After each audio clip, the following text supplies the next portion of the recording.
विलायत न्यूज़ में आपका स्वागत है। देश विदेश, मिडिल ईस्ट और इस्लामी देशों की अहम खबरों के लिए आप देख रहे हैं हमारा खास प्रोग्राम वर्ल्ड बुलेटिन।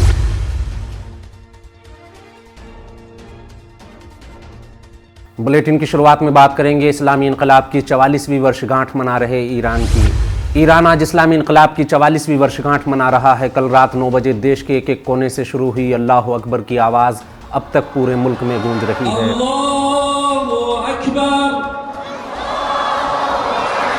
अल्लाहु अकबर, ला इलाहा इल्लल्लाह, ला इलाहा इल्लल्लाह। ईरान के इस्लामी इनकलाब की 44वीं वर्षगांठ पर देश के कोने कोने में रैलियां निकाली जा रही हैं, जिसमें अमेरिका और साम्राज्यवाद के खिलाफ फलक शिगाफ नारे लगाए जा रहे हैं।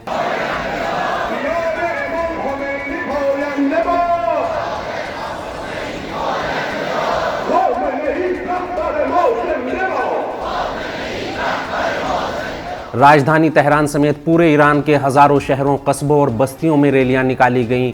राजधानी तेहरान में निकलने वाली रैलियों का रुख आज़ादी स्क्वायर की तरफ था। रैली में भाग लेने वाले लाखों लोगों ने आज़ादी और इस्लामी लोकतंत्र के समर्थन में नारे लगाए।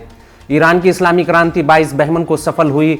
11 फरवरी को ईरान के इस्लामी इनकलाब की कामयाबी के मौके पर होने वाले आयोजन में अलग अलग देशों के सैकड़ों मेहमान भी तेहरान में होने वाले कार्यक्रमों में हिस्सा लेने के लिए पहुंचे हुए हैं। ईरान प्रेस की रिपोर्ट के अनुसार सुबह ठीक 9 बजे से ईरान के 1400 शहरों और 38,000 कस्बों और गांवों में इस्लामी इनकलाब की कामयाबी की वर्षगांठ पर रैलियां निकाली जा रही हैं, जिसमें अमेरिका मुर्दाबाद, इसराइल मुर्दाबाद के नारों के साथ साथ साम्राज्यवादी शक्तियों के खिलाफ ईरानी जनता के गुस्से को आसानी से समझा जा सकता है। अगली खबर में बात करेंगे ज़लज़ला की आपदा के बीच विश्व बिरादरी की बेरुखी का सामना कर रहे सीरिया के गंभीर हालात की।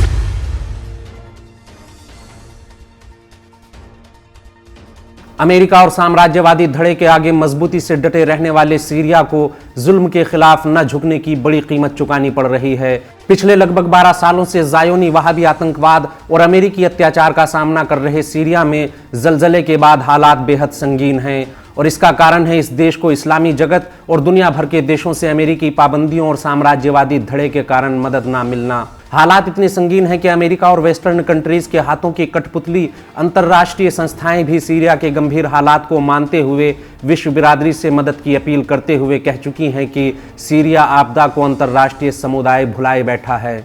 संयुक्त राष्ट्र महासचिव के प्रवक्ता स्टीफन दुजैरिक ने अल जजीरा से बात करते हुए कहा कि भूकंप के कारण सीरिया के हालात बेहद विनाशकारी हैं। भूकंप से प्रभावित लोगों को बड़ी अंतर्राष्ट्रीय मदद और उनके साथ की जरूरत है। उन्होंने कहा कि हम सीरिया के सभी इलाकों में मदद पहुंचाएंगे। हम सीरिया को मिलने वाली मदद की मिकदार को बढ़ाने को लेकर गंभीर हैं। सीरिया को मदद की बहुत ज़रूरत है। हम इमदादी कामों में तेज़ी और मददगारों की तादाद बढ़ाने के लिए तेज़ी से काम कर रहे हैं। बता दें कि चारों ओर से आलोचना के बाद अमेरिका ने सीरिया पर लगे प्रतिबंधों में ढील देने की बात कही है। 2011 में शुरू हुए सीरिया संकट के बाद से ही इस देश की 80% तेल संपदा और खाद्य सामग्री को लूट रहे अमेरिका ने सीरिया की मदद तो दूर, दूसरे देशों को भी सीरिया की मदद करने नहीं दी। अलबत्ता ज़लज़ले की आड़ में एक बार फिर आतंकियों को खुलकर सहयोग किया। अमेरिकी विदेश मंत्री ने सीरिया को किसी भी तरह की मानवीय या खाद्य एवं आर्थिक मदद देने से इनकार करते हुए कहा था कि हम दमिश्क सरकार को किसी तरह की मदद नहीं करने वाले। हाँ, सीरिया में हमारे कुछ सहयोगी हैं,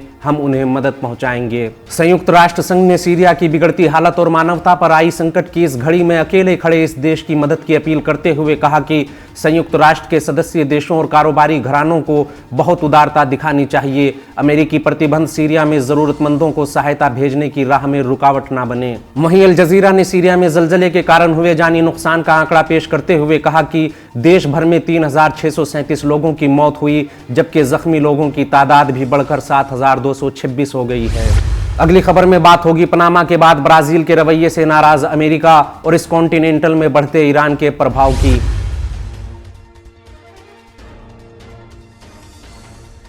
ईरान ने अमेरिकी महाद्वीप में अपनी सैन्य उपस्थिति और गश्त को मजबूत करते हुए पनामा के बाद अब ब्राजील तक अपने युद्धपोत पहुंचा दिए हैं, जिससे अमेरिका अब अपने पड़ोसी और इलाकाई देशों से नाराज बताया जा रहा है।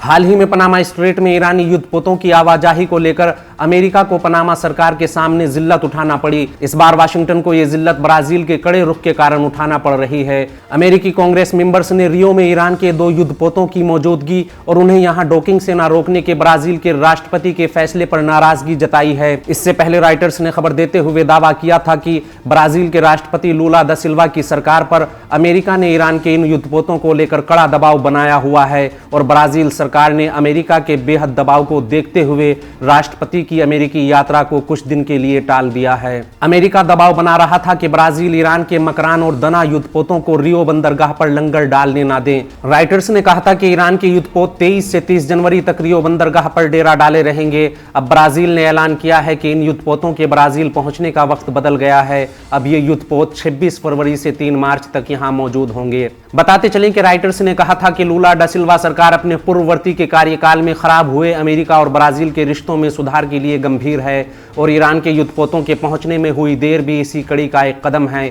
हालांकि ये बात साफ है कि लूला डा सिल्वा ईरान के खिलाफ अमेरिका के अमानवीय प्रतिबंधों के कट्टर आलोचक रहे हैं। रॉयटर्स के झूठे दावों का खंडन करते हुए ब्राजील के विदेश मंत्रालय ने कहा है कि ईरान के युद्धपोतों के रियो पहुंचने में हुई देरी का अमेरिका से कोई लेना देना नहीं और न ही अमेरिका के दबाव के कारण इस प्रोग्राम में कोई बदलाव हुआ है। वहीं ईरानी युद्धपोतों के 26 फरवरी से 3 मार्च तक रियो में रहने पर भी ऐतराज करते हुए अमेरिकी कांग्रेस की विदेश मामलों की कमेटी के प्रमुख माइकल मैकॉल ने कहा कि ब्राजील सरकार को ईरानी युद्धपोतों को ब्राजील आने से रोकना चाहिए था। माइकल ने एक बयान में कहा कि लूला डा सिल्वा का यह फैसला सही नहीं है कि वो बाइडन से मुलाकात से पहले व्हाइट हाउस को राजी करने के लिए अपने फैसले को ना बदलें बल्कि उसे कुछ वक्त के लिए टाल दें। ईरान बहुत पहले से ही इस इलाके में अपने कदम जमाने की कोशिशें कर रहा है। बाइडन को चाहिए था कि वो डि सिल्वा को अपना फैसला बदलने के लिए मजबूर करें और ब्राजील पर दबाव बनाएं कि वो ईरानी युद्धपोतों को रियो पहुंचने की इजाज़त ना दे। अगली खबर फिलिस्तीनी जवानों की इसराइल के खिलाफ जवाबी कार्रवाई पर यूएई की नाराजगी को लेकर है।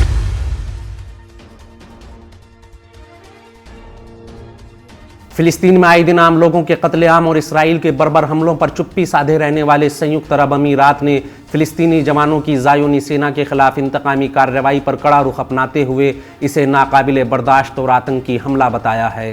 गौरतलब है कि कल यरूशलेम में एक फिलिस्तीनी जवान ने इंतकामी कार्रवाई करते हुए एक उन्मादी ज़ायोनी गुट पर गाड़ी चढ़ा दी थी जिसमें 2 ज़ायोनी मारे गए थे। फिलिस्तीनी लोगों के आए दिन कत्लेआम पर खामोश रहने वाले संयुक्त अरब अमीरात ने इस घटना की कड़ी निंदा करते हुए ज़ायोनी कैबिनेट से शोक जताया और इस घटना को आतंकी हमला बताते हुए कहा कि हम इस तरह के किसी भी आतंकी हमले को बर्दाश्त नहीं करेंगे। यरूशलेम में हुई इस घटना पर संयुक्त अरब अमीरात के इंटरनेशनल कोऑपरेशन और विदेश मंत्रालय ने बयान जारी करते हुए कहा कि हम इलाके की शांति और स्थिरता को खतरे में डालने वाली ऐसी किसी भी घटना की कड़ी निंदा करते हैं। हम इसराइल की शांति और सुरक्षा को चुनौती देने वाली ऐसी किसी भी हरकत या किसी भी तरह के आतंकवाद के सख्त खिलाफ हैं। ये हरकतें मानवीय मूल्यों और सिद्धांतों के भी खिलाफ हैं। हमारा आज का बुलेटिन यहीं खत्म होता है। देश विदेश, मिडिल ईस्ट और इस्लामी दुनिया की अहम खबरें जानने के लिए विलायत न्यूज़ से जुड़े रहिए।